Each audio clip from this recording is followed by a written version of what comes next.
We're here today with a little bit of old-fashioned nitpicking. We are talking about the worst Commander cards that you are still playing. I'm Mia, and I'm playing Diablo 4 right now. I'm BZ. I'm wearing a gray shirt, and I have no other fact because I forgot. We're the Nitpicking Nerds, sponsored by Card Kingdom. Whether or not you have fun facts to share at the drop of a hat is irrelevant to them because they are going to show up with the best deals and the best shipping and the best prices no matter what. Card Kingdom will put all of your cards into one package. Say you like every single card that we don't like that we're going to talk about today. You can order it in one swift, easy package from cardkingdom.com. Use our link. Tell them we sent you. We're also sponsored by Dragon Shield, best sleeves in the multiverse. Good sleeves. If you use the code Nerds at checkout, you can save 5% of your room and tax dollars on your entire order, which includes dual matte sleeves. And these super new thick inner sleeves. They are super thick, and I really like them because it protects my cards easily. And we joke about 5% off, but you do save 5% of the dollars that you spend if you use our link. That's a very real discount. So if you're going to use Dragon Shield anyway, you might as well just get money off of it. We also have a Patreon. Thank you for everyone who supports us on that website. It's a great website, great people. Feel free to join them. No pressure. We have some fun today. This is going to be, I like to say, some old-fashioned nitpicking because we're going to be talking about cards that we think are overrated. We're going to make a little fun game out of it. I don't know the cards that you chose, and you don't know the cards I chose. We did these in separate rooms. Yes, it's going to be very fun. We're going to be going over our personal picks for the most overrated card in each color. We're going to do Wooburg, so that's 5, then a gold, a colorless, and a land card for 8 picks each. We're going to talk about why we think people should cut it or why we think it's overrated. And we're also going to compare our picks. Obviously, we may have things that overlap. We might have things that don't overlap. I don't know. There are a lot of cards in Magic the Gathering, but we are going to have some fun with hot takes. And I just want to put this as a disclaimer. You are not bad if you play these cards. Just because we don't like it doesn't mean that you're a bad player if you have it in your deck or it's not situationally good for your deck. It can be. We just think that they're overrated. Yeah, this has always been a Commander channel focused on upgrading your decks, making them stronger. We're going to give our best way to do that, which is cutting some of these cards, or at least pointing out that these cards see play in a few too many decks. I think you should go first. Sure, so we're going to start in Wooburg order, then we're going to go to gold, colorless, and land. And my pick for white is Dawn's Truce. It's 1 in a white, and you can gift a card. If you don't gift the card, you and your permanents will get hexproof. If you do gift a card, they'll get hexproof, and they'll also get indestructible.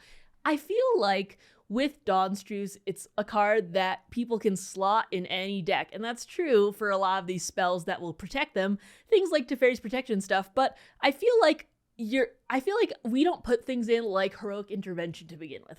We feel that with so many removal spells nowadays that say exile or -X or sacrifice, there are a lot of ways to get around that indestructible clause. And then also you have to give someone a card too if you want to make it indestructible. Otherwise it's just hexproof. I think that this card is just in too many decks for how niche it is overall. This is an up-and-comer. This is a newer one. Like, this is top 100 EDH cards somewhere. I don't know exactly where it falls, but this is definitely top 100, and it just came out last year in Bloomborough. Yes. And it's definitely one of those pure defense, the clutch cards. We called them in a previous video. I don't have a lot of love for these cards, so I gotta say I'm in higher agreement than normal for this. I'm not gonna yell at someone for running Dawn's Truce personally, but I don't think I've ever added it to a deck, and I don't think I ever will. I'm not personally excited to put it in my decks unless I'm playing a very spicy mono white destroy your stuff deck. If I'm running like Armageddon? Yeah, or tons of Wrath of Gods where I want my stuff to last and yours to not last, maybe an Avacyn destroy your stuff deck, maybe I'm throwing in Dawn's Truce. But overall, we're not running 2-mana indestructible hexproof in any of the other colors, much less the half and half of also having to give our opponent stuff. We hate when our opponents give stuff for the most part. BZ more than me, of course. Yeah, and we also talk about how many clutch cards do we want in a deck? Yeah. 1 to 2. Okay, we're in white. Teferi's Protection, Clever Concealment. Slots full. I'm not cutting those cards. I think for 1 more mana, giving, I know you don't like Teferi's Protection as much as I do, and True. I don't like it as much as the general public does. Probably but also true. I think that Teferi's Protection, for 1 more mana, I'm happy to keep that up so my life total can't change and all my stuff phases out. And I think there's a lot more to be done with that. Or Clever Concealment, where it's just free so long as you can convoke it out, or you could do a mix and match.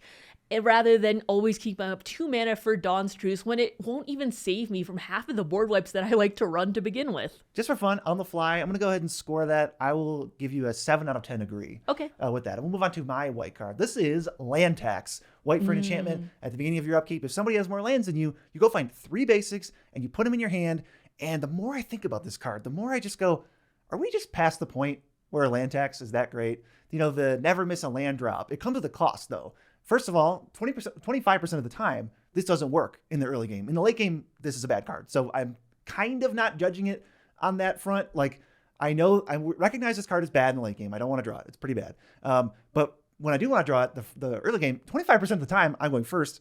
It's dead, or I have to figure out a way to like bounce a land or something, or maybe I miss a land drop because of it, and then I get to fuel and never miss one. I think I just have left this card behind so many years ago, and for me, this might resonate with you, might up my agreement score. I don't think it's worth playing like 9+ basics in my deck just to make this work. I run this in Casual Kalia because that is a more nostalgic deck, and because I have a rule with the Casual Kalia and Competitive Kalia where I can't have overlapping lands. I love non-basic lands, but most of them are in Competitive Kalia, so I have a lot of basics in Casual Kalia. How do you feel about land tax? When I have it on the first turn, it usually feels pretty nice because not only am I making sure I always have the pips and like colors that I need, I'm also putting a lot of cards into the graveyard because I'm always finding 3. I have them. Like you're discarding? Yeah, and so I'm like churning them out of my deck. It's not like, ooh, deck thinning because I run a fetch land. No, I am taking substantial lands out of my deck, and I'm never missing a land drop at that point. But I feel like it's like if you're running green, you should never be running this card. If you're running anything else, I feel like there are better ways, whether you're doing arcane artifact ramp, so you can go a little bit faster. I just feel like there's other things like white orchid phantom or white phantom orchid, whichever way it is. Knight of the White Orchid. There we go. I don't run mono white that often. Yeah, I have a mono white deck, and the package that I like to play usually puts me ahead on lands. I like to play Wayfarer's Bauble's okay. Knight of the White Orchid you mentioned does put you ahead because you play it when you're behind, but then you're even, and then you play your land and you go ahead. Stevens Reclamation, brought back. I love fetch lands with those. And then even I've been liking Redemption Choir too. And all that stuff kind of means that sometimes I'm ahead on lands. And I don't think, at least land tax is terrible in all the white decks that I build. I think you should avoid it like the plague in any green deck. And really, I don't think it's even worth it in the sense that I'd rather play like 6 more utility lands that all enter untapped and do something, or more dual lands that fix me, than just playing, this many basics. I'm just not a land tax guy. I think it's overplayed. I think land tax is also interesting because I think of land tax as a very expensive card. I'm pretty sure it's still like $20 to $30. Yeah. Back when I first saw it before the Commander Masters or Double Masters or both reprints, I don't know where it was reprinted, it was even more than that. So I don't think of it as a budget card, but I think of very basic heavy land bases as very budget land bases. So these two things do not connect with me. If land tax was a 50-cent card, I would say you're crazy, because at that point that is like budget, find a bunch of your lands, find the colors that you want. Maybe it would be helpful in, a 4-color deck or something like that.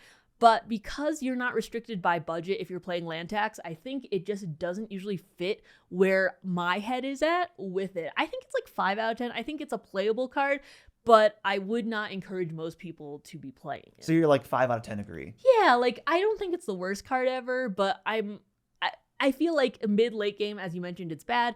And I feel like it's never as effective as people think it is. Yeah, we have our monthly series of where we go over what's most worth buying. Land tax is never going to be on there. No. If land tax was $4, this might be a different discussion. But let's move on to your blue card. Okay, I think this card touches upon one of my most hated categories in Magic. I'm excited. Which is cards that are good in other formats that are not good in Commander. I get people have a lot of nostalgia for other formats, and maybe they were Standard players back in the day, or maybe they really like their Modern deck, or maybe they started playing in 2010, and that's very cool.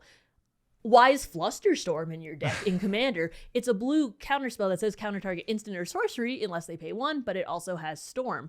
I feel like this is not a Commander card. In Commander, I don't want to give my opponents the option to be doing like paying 1 or 2 or 3. Like, I feel like if we're in the game where I am able to like be playing these big splashy spells, I feel like 1 mana is usually never the difference between life or death at that point. And Flusterstorm seems like a 1v1 card to me. It's very sweaty. I don't think it's right for Commander overall. I'll throw some devil's advocates at you because I mostly do agree that Flusterstorm is like a non-starter in casual Commander. Where we are seeing it, I'm sure, on EDH record stuff is CDH. Yes. Although I will say I don't actually know how prolific and like playable that card is. It might be more of a niche card. I will also add that it always counters unless they pay 2, because they cast a thing Yeah. and you cast it to the 2. But yeah, I think this is mostly like unusable and casual. You're never gonna snipe something with it. I don't think you're ever really gonna hit that. Sometimes people tap out, but like you're not playing Mana Leak. Yeah, I think that if you're playing CEDH, different story completely. There are some other cards on here that maybe we'll get to later that I'm playing in CEDH that I think are great in there. But when you are playing such a vast format, when you're, when you could be rolling up with like a bracket 2 or whatever, and these like precons are coming at you, I feel like Flusterstorm is not the card that you want to have unless you're in bracket 5 or you're in these very tuned brackets where all of your mana really matters, where you have it all placed out and one mana can really be the difference between life and death. I'm playing Mana Tithe in CEDH because it's often the difference where it's like, okay, Force will counter unless you pay 1. Well, you didn't pay anything for that spell. It is great in there, but just like Flusterstorm, I'm not playing Mindbreak Trap in a casual game. Yeah. And it's the same reason. I will hit you with a 3 out of 10 agree, because I think most of where that card does see play is CEDH. But for those people who are playing in a casual, get out of here. My blue card, I don't tend to make big sweeping statements about whether or not a card should be played. I think this card genuinely, this is my genuine opinion, has homes in literally 0 commander decks that have ever been built in the history of the world, because it's ultimately just bad in all of them. It's Thrumming Bird. It's 1 and a blue for a 1/1 flyer, and when it hits a player with combat damage, you get to proliferate. This card has so many issues, and it just, I get so mad when I see it. Like inside, I hate this card. It comes down early. The dream with this is you play it on turn 2, because honestly, any turn after turn like 4, this card sucks. It's a 2 mana investment. You're not guaranteed to hit. You probably will, but you're not guaranteed. And then all you get off of it is 1 proliferate's worth, which is not a card. That's not a worth of a card. And you're spending a turn and 2 mana and waiting and doing this, and you need some conditions to be met. Even on turn 2, this card sucks because it requires you to already be enacting your game plan for it to do anything and pile on any extra value. I need creatures with +1/+1 counters on them. I need planeswalkers. I need charge counters for this to proliferate. I need my opponents to have poison counters already for this to do anything. And for that reason, I don't think there's a deck that this card is in where those problems are not very apparent. Yeah, I think Thrumming Bird was one of the cards that when I was building my Atraxa Poison deck, it was one of the first things I took out because it takes so many hoops to jump through. And with Poison, especially, you have to be fast and 2 mana wait a turn to hit with a flyer to proliferate when you can be 2 mana hit with a flyer, give a poison. That is just really slowing down your game plan. I don't know genuinely where I'm playing or where I would be playing these like Thrumming Bird types nowadays. Yeah. Maybe I agree with you. Maybe it's like an 8 or something. I feel like if you're doing like budget poison or maybe, something like that, maybe you want to throw it in, or maybe like budget blue proliferate or something. Even then. But I mostly agree with you. I think that it is pretty bad in most commander decks. Yeah, I would heavily analyze the games where you play it and then you don't get to proliferate, even though you played it on turn 2, which is the best possible case scenario for this card, which already has just so many holes in it. So I would recommend everyone cut Thrumming Bird. I don't need to see a deck list. I don't think you have the exception. I think it's probably just bad. But if you want to see a deck list, you should go to moxfield.com, the best place online to be looking at decks, including ours. If you want to see any of the cards that we are playing that are not on this list, you should go right about there. Yeah, you can make packages of all these cards. You can search Thrumming Bird in your decks, and it'll scan through all the folders and files you have, and it'll say, hey, you have Thrumming Bird in 2 decks. BZ probably thinks you should cut this. And then you can go, oh, okay, I'll cut these 2 cards from my deck. Go on Moxfield. Now, we're going to talk about my black card. My black card, I feel like so many people play so often, and unless you are playing a very specific deck, I don't think it's good. It's Village Rites. Black I knew it. For an instant, sack a creature as an additional cost, you draw 2 cards. Card Advantage is very good. I played an Edgar because everything just gives me a creature. I sneeze the wrong way and I get a 1/1 vampire in there. And card advantage is sometimes hard to come by. But when you are giving real people creatures that you spend real people mana on to be getting these cards. Real money tax dollars? Yeah, when you're spending real money tax creatures on these cards, it's really not worth it. I feel like I would be rather paying a little bit of extra mana, getting cards and that sort. And I would rather play things like Black Market Connections too, and I don't like that card that much. But when it comes to Village Rites, I don't think this goes in any deck where you can't just sneeze and make a token. I think it's not that good. Yeah, I think there's some problems with it. It's pretty rough in the early game. Obviously, this card goes in decks where you have a bunch of disposable creatures. We're talking like non-tokens or tokens, and like blood gas, where they're just like you spend 0 mana on the creature and then you can sacrifice it. And when this card just says black mana, draw 2, that's pretty good. It's not earth-shattering. I don't think you should start playing every copy of this in your Edgar Markov deck because there's a couple other ones. Corrupted Conviction maybe is one, and there's other ones floating around. The 2 mana one with flashback.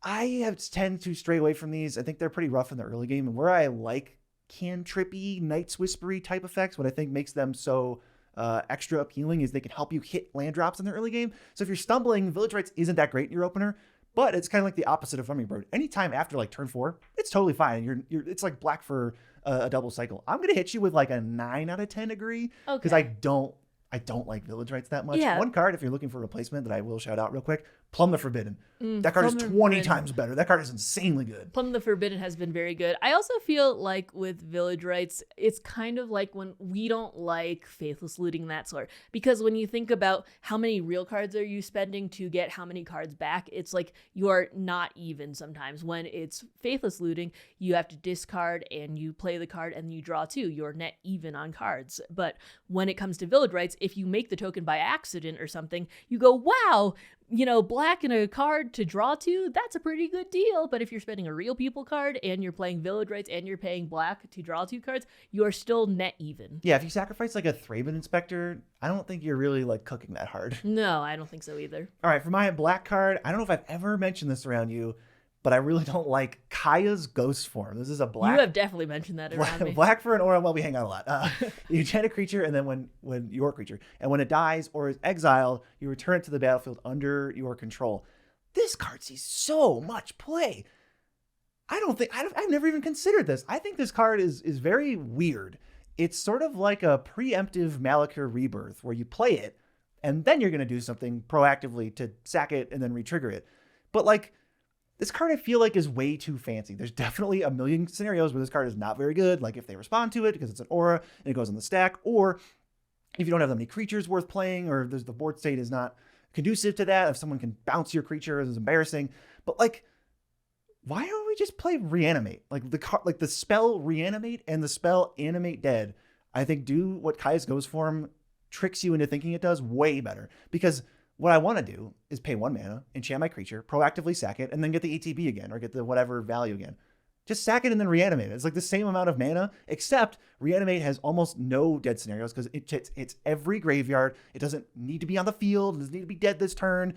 Anything that died ever or got milled, you can steal. Same with Animate Dead. I think this is a 10 out of 10 because I'm going to go a different angle than you. I'm not going the Reanimate angle. I'm thinking defensively, where it's like, wow, I would not like this to die. We have things like Not Dead After All, and we have Malakir Rebirth and all of those, which are instant speed. So I don't know why I would telegraph to people that, oh no, don't kill this creature at enchantment sorcery speed, because it's not like it can flash in and you can take them by surprise. And the other ones you could just hold up, whether they're trying to like kill your creature, proactively, or there's a board wipe and you want to just keep your best thing.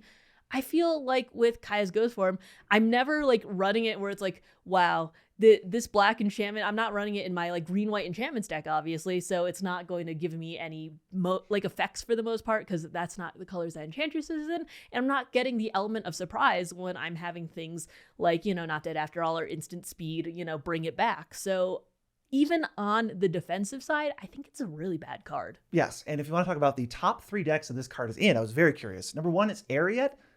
Almost understand that one, but yeah, I think that's the aura area. There might still just be a bunch of better things, especially since that's my other problem with Kaya's Ghost Form is the play and pray, where you just go, okay, I'm going to play it and then hope they kill it because then I get it back, and that's really cool. It's like, I think that's a really rough way to go, and that's not going to get you too many W's. And that's kind of what Ariat's doing, because Ariat's not really proactively sacrificing a bunch of stuff. So I think that's pretty weird. Muldrotha, totally unnecessary. You have so much better recursion in Sultai Mill. And then the other one was Kalia of the Vast. What? Really? That one was a real head scratcher. I would not be playing that's it that's the play and pray. I don't get that one. But Kaya's Ghost Form, I think, doesn't have homes for me. I really don't like the play patterns of that card. I don't think it's very good. I'm not putting it in any decks. Moving on to red. I have two here, but it's basically the same thing. It's Red Elemental Blast and Pyroblast. Oh. I think these are good in CEDH when you have such a big blue meta that you're like, wow, I want to counter something because I'm not letting your Thoracle resolve or something like that. And this is coming from someone who likes an answer for everything. I am playing Tybalt's Trickery because I want to interact on the stack in red, but I feel like this is so niche. It's great if you want to destroy blue permanents because they sit on the field, but I feel like this is just so niche. It can be dead very often in Commander, and you're not going to be like, oh, hey, like, I hope someone's playing blue right now, or else I'll have 2 dead cards in my, mono red deck. That feels really bad. Ooh, I'm pretty mixed on this one. I don't know what my agree score is going to be yet. I'll talk through it. A couple things. My personal preference for like color hoser cards. I think one color hitters hosers are like kind of narrow, but once it opens up to 2, like a Veil of Summer hits blue or black, yeah. I'm definitely more interested in those. Those are the ones I tend to play over the, the super narrow, like, hope you're playing black cards because I got, what was it? Compost? Yeah, that one. Definitely, I don't slant that way. I think more often than not, you're going to play against blue. There's a good chance, but it's a non-zero that you're going to be blueless and be kind of screwed. I also will add, it's not about whether you can counter something. It's about whether you want to counter something. So just because somebody plays a blue spell and you just randomly counter it, doesn't mean that was great for you, or that Red Elemental Blast was the card you needed in your hand. Yeah, because there are so many times where it's like, Frantic Surge, I'm not countering that. And your, Game Changer or your big win con can be not blue. I go, well, that was rough. And you run a mono red deck like I do. I run Perforos, you run Gut. Mm-hmm. Are you running either of these cards? No, I didn't really consider them. I am running Tybalt's Trickery, though. Yeah. I want to cast a wider net. I think Tybalt's Trickery is already a little narrow, because I'm aggro. I'm trying to beat you up. And this is a purely defensive card. I can only respond to something. But sometimes that deck just can't beat a board wipe. Or sometimes that deck's going to lose to a Crater Hoof. That happens before I can attack with my stupid 4/1 skeletons. And that's where that card really comes in clutch. And I don't know that Red Elemental Blast solves like those problems. Like board wipes and giant monster board state makers tend not to be blue. I think if you have a meta, it's really good. I think if you are in a very spicy power level, it's very good. But I feel like if you are just putting it in your deck and you say, hope I play against blue, especially if you're playing both of them, I think that is a card slot that you can be using somewhere else. I think I will give you maybe a 6 out of 10 agree. And I will go to my red card, which had me biting my tongue earlier, because Faithless Looting is actually not card parity. You're down a card. This is one of the most played red cards ever. Oh no, I beat a dead horse that's already being beaten. Specifically, do you know the commander that this is most played in? I don't know if you could ever guess. Gosh, is it Torbrand? Krenko Mob Boss. Oh, Krenko okay. Mob Boss is every single human being. He taps to make goblins, right? Every single human being watching this video who has Krenko Mob Boss, if you have Faithless Looting in it, you should just cut it. I think red has gotten so much passable card advantage over the years that I don't understand what it is about Faithless Looting that players have always shortcutted draw 2, discard 2 to mean it's card draw or it's card filtering, or I need this card in my deck somehow. Like, this is good in graveyard heavy decks that can cast it from the graveyard for reduced cost or something, or reanimator decks where you're binning things at a cheap mana value. That's what makes it good. It puts you down a card. Draw 2, discard 2. You're down a card. It's not card advantage in any universe. And when you flash it back, you're neutral. That's totally fine. If you're looking to discard it, that's a way to go. But like, we have Inspire Tinkering, Ignite the Future is one, Glimpse the Impossible. There's other things like Lelia, the Blade Reforged, all these creatures that basically draw cards in red, and they're new, like Light Up the Stage. All of these new cards that get you ahead, instead of just like randomly spinning your wheels, like in a mono red goblins deck too. That's the thing that just triggers the deck builder in me to go like, that's not optimal. I think it has homes, but you heard my rant earlier, so I'm not exactly on board with this card. I think it should not be in Krenko Mob Boss. I think red has a lot of very good exile the top card you could play until the end of your turn, your next turn, whatever. I think it has a lot of those options for a card advantage. And I feel like this card is just a little bit outclassed nowadays. I don't think it's completely unplayable, but I think that no matter your budget, you can swap it out for a better card. Yeah, I'm only maybe saying like a 6, 5? Yeah, I'm only saying it's overrated when you play it because you think you need card filtering for some reason, or you think it's card draw. Like, it's just not those things. Yeah, if you're playing like red, black, like Madness or Discard, maybe you care about that. Totally, definitely. Yeah. But I mean, it is card filtering, but I think you understand what I'm saying by now. Krenko Mob Boss? He taps to make goblins, right? All right, what's your green card?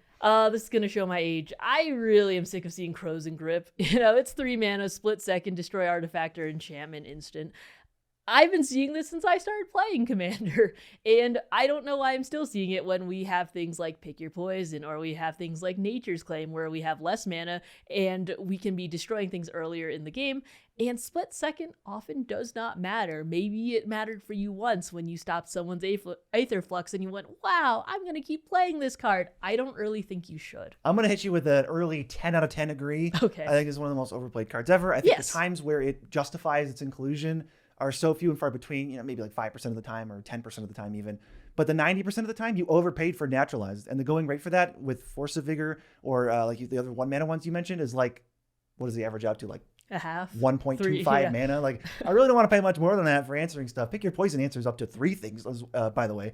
And so I also think certain situations like that where you are sniping an Aether Flux or you're getting rid of the thing before they can activate it is like, some of the times that's also just solved by saving 2 mana. I'd rather just save 2 mana every single time I cast the spell. And that's all I'm going to say on it. I'm going to hit you with 10 out of 10 agree. Okay, awesome. What is your card? Okay, I went bigger. The first half of my list was very, very cheap cards. And now I'm going big. Mine is a card you could never predict this time, for sure. Yeah. Zopandrel, Hunger Dominus. The doubling one? It's 5 green. It's a 4/7. And every combat, you double the powers of your creatures until end of turn. And you can like pay 2 Phyrexian hybrids, so like 4 life, and sack 2 things to make an indestructible counter on it. And that part's fine. I like the fact that it does that. It makes it a little bit more resilient than some of the other overruns. But I just think this card has no home. It's really expensive.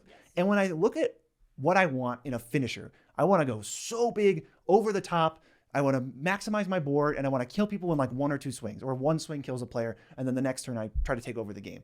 But Zopandrel is a really weird card. If I go wide and I make like 10 1/1s, it doesn't do anything. It gives them +1/+1. That does not justify the 7 mana that I spent into this. And so I think to myself, well, what's the power and toughness I'd be okay with doubling? Probably like 3/3. Once I get to 3/3, that's an overrun. But how many 3/3s do I have?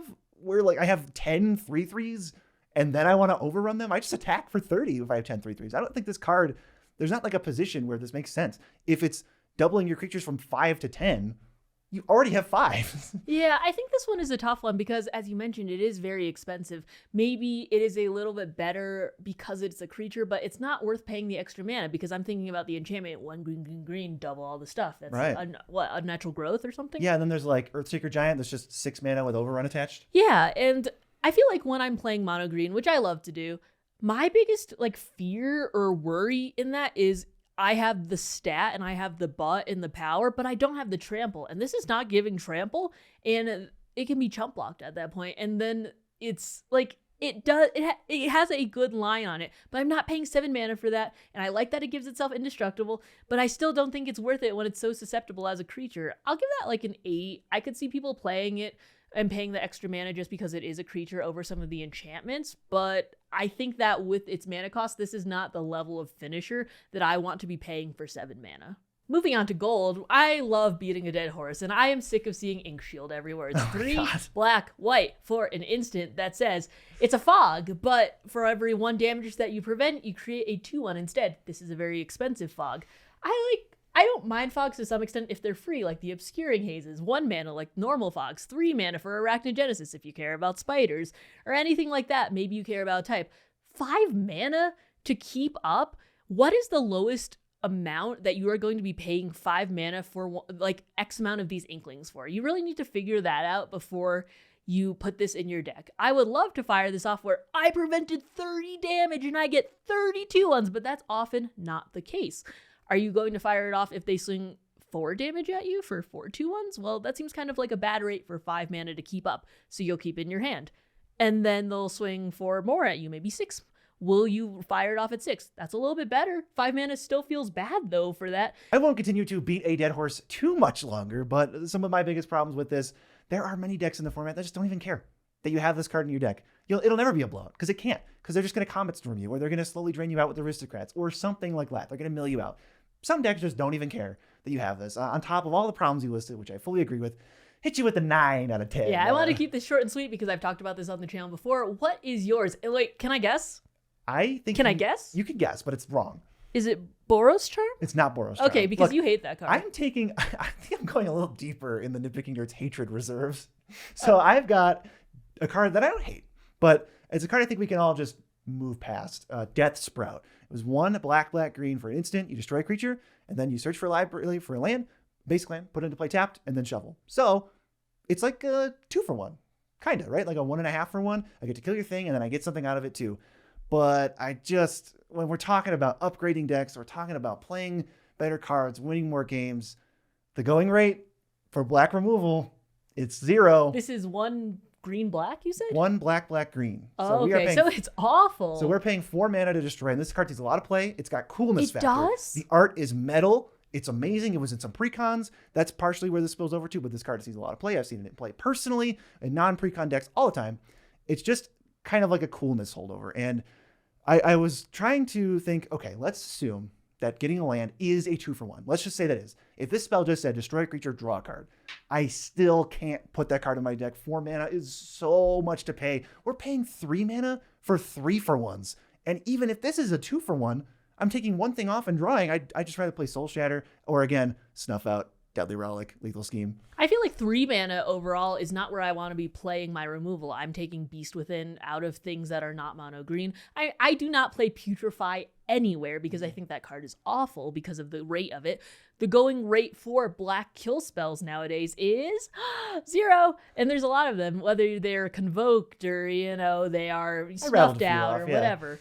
The 4 mana is where you should be making your money moves. You should be setting up your engines. You should be halfway to winning the game. We're getting 3 for 1s, yeah, right? Or getting these 3 for 1s with things like Druid of Purification. Unexplained Absence? Yes. So I think that with 4 mana, destroy and then basic, that's not a good rate. That is not, in 2025, the going rate. That's not our power crept magic, darn it. All right, so we're going to move to colorless. What do you got? Oh, God. I feel like I'm going to get a lot of hate for this one, and I don't think you can predict this one. I'm not even going to try. Okay.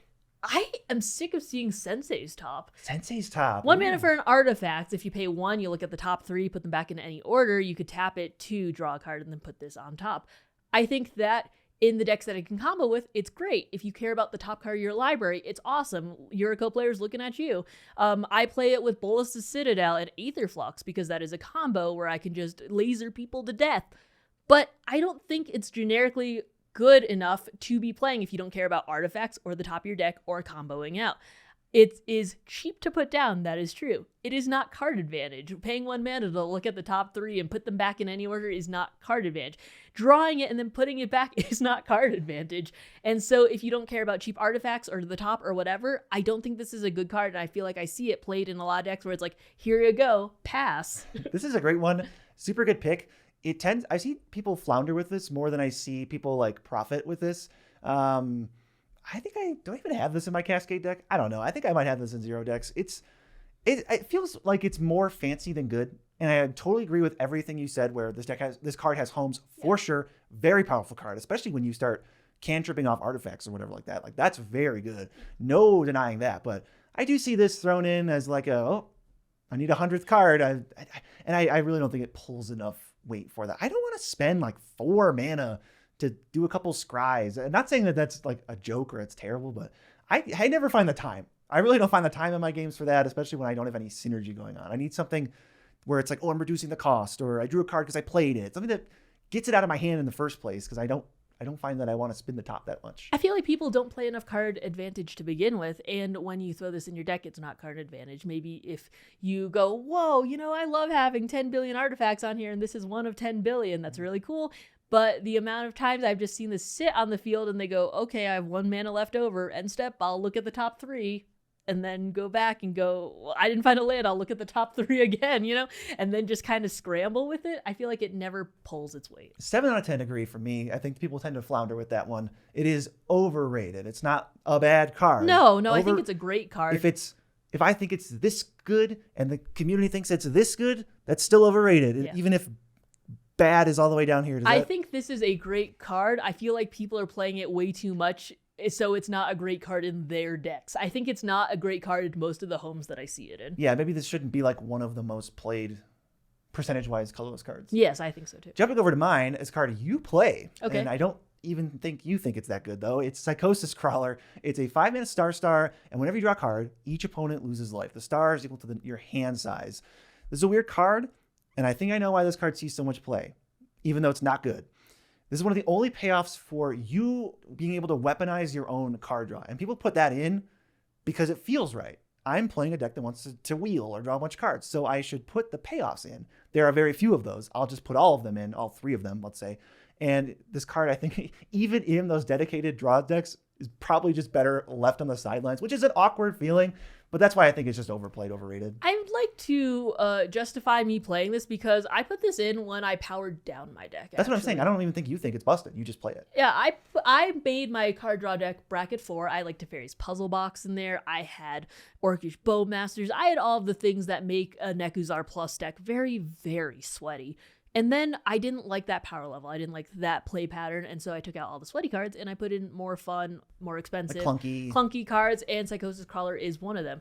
I have had so many games where this is just like, I'm not doing exactly what I want. And this is like a 3-3. And then people go, okay, well, I'll also get you the big thing. I go, okay, I have to block or something. I feel like in these dedicated wheel decks, you should be profiting more off everyone drawing cards and then taking damage from it versus just when you are doing that, because there are so many more cards to be gained when your opponents all, take a fresh 7 and each get hit for 7 versus when you are drawing a fresh 7, because it's just a little, I feel like it just shakes out a little bit better because they're also wanting to be drawing cards on their turn. So you're going to get in those little extra pings of damage that add up over time. That is what wheel decks love to do. I don't even want to pigeonhole just into wheels. Plenty of non-wheel decks play this where they just go, I personally am going to draw a bunch of cards. I should play Psychosis Crawler. I've never seen that personally. I think it's better to just draw the cards and take advantage of it and then try to win through other means. It's just, I think the average amount of life that I lose off of a Psychosis Crawler from my opponents, and I do see this card a fair bit, is like 3. It's not 20. I don't lose to this card. I mean, 5 mana is, as we mentioned, 5 mana is the point where you're supposed to be setting up your engines, destroying all your opponent's stuff, It's tough to follow this up with a meaningful play. So, unless you are playing something where it's like, okay, I'm going to brainstorm really quick, then you're still at 6 mana at that point. And for 6 mana, I feel like I could be doing more, like a lot more. It's a long way to untap with this thing. It feels like an eternity when you have Psychosis Crawler out trying to untap I'll put this at like a 7. I feel like if you want to power down your deck, or if you're just, I don't know, trying to get some colorless whatever, then maybe it's better for you. But I put it in to power down my deck. All right, that brings us to lands. And now what is your land pick? I'm trying to think of a gotcha land, but I can't, so let's just have you say it. I really don't like Mistrise Village. It's very expensive right now. It's going to come in. It's going to come in tapped unless you have a mountain or forest out. You can tap it to add blue, which I do like. I like that it will actually tap for a color. Or if you pay blue and tap it, the next spell that you cast can't be countered. I'm not that worried about that for the most part. I might be worried that someone has a counter spell and I might be thinking about timing about doing that.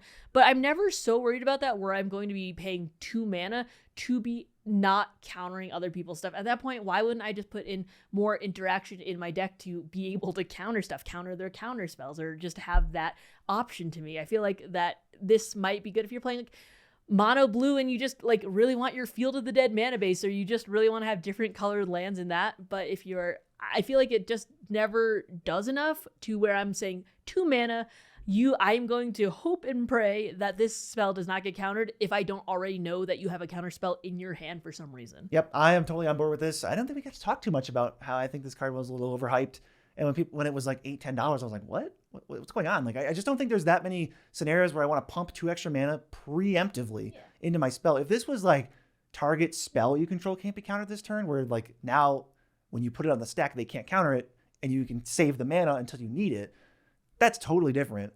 But like, I don't love putting 2 extra mana into this, especially since you don't know if your opponents have a counterspell. So what, are you just going to activate this every turn and just be scared?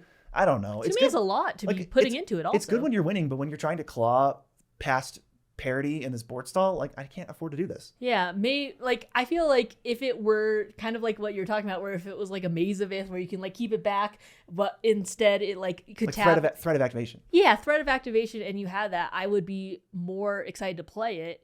But with 2 extra mana, I don't know if they have a counter spell, maybe, but all my spells now cost 2 more if they're impactful. That's just a bad rate. Just counter my spell or let me play more interaction. This is a blue land. This is a mono blue land, which means you can be playing counter spells with this land. Plus, I mean, I won't even go as far as to say you have to put another card on the deck, because the thing about this that people like is it's not a card on the stack. It's just an ability that you can activate without spending a card. But the other thing I'll add on to this is that even if you use it to stop a creature from being countered, they can just kill it. It's not like that creature's unkillable now. Yeah, or you can like reprieve it or something too. That's true. You know, or where it's just like airbend or something. You exile target spell. Yeah. I think there are just a lot of options and a lot of funky keywords in Magic now where, yes, it is nice. I would love the security of not having my spells ever being countered, but I don't think 2 mana is what that's the rate of me pay. I'm not paying that. Okay, so my land. Oh, I have to hit you with an agree score, right? Yeah. 10 out of 10. Okay. That was such a great pick. I literally went, ooh, great pick, like without even thinking about it when you said that. My land, I saw you play today, and I looked over and I went, that land never seems to do anything for me. And it's, do you guess what it is? Oh, geez. I've played a lot of lands today and a lot of weird ones that I don't usually play. All right, is Llanowar Reborn. It enters tapped. It has graft 1, which means it enters with a counter on it. And when you play another creature, you can move the counter to that creature. Seems fine. I've played this card before. I had it in a Skullbriar deck, and then I just cut it. And I had it in a Vorinclex deck too, and I cut it because I was just like, the counter is never worth this land entering tapped. This land entering tapped is like a big deal sometimes. And, you know, not every land can be Field of the Dead pumping out 25 2/2 zombies later in the game just because it entered tapped on turn 1. I don't think the counter is worth it on this, so I think most of the time you can just cut this card. It feels too fancy. It's more fancy than good. I'm not going to reveal what happened in our game today because it is a gameplay episode that we'll talk about later. But when you are playing lands decks and you have things that let lands come in untapped, I think that this is better. And if you care about counters... Oh, like Spelunking? Yeah, if you have things like Spelunking or the lander guy, Horizon Explorer. Yeah, I don't think I'm going to get too many agree points on this because I think even then it just doesn't feel worth it to me. I don't know. I don't think it's a great land. Don't get me wrong. I don't think it's great. But if you are trying to flesh out that mana base, I don't know. I tried it today. I've never played it before. I'll give you like a 3 or a 4. It was so fine. It's not even funny. I want to hear from you. Which list do you most agree with? And what's our hottest take of the video? We got to know that. And Mia, what should they watch next? They should watch some more gameplay. That would be really fun. Definitely fun watch.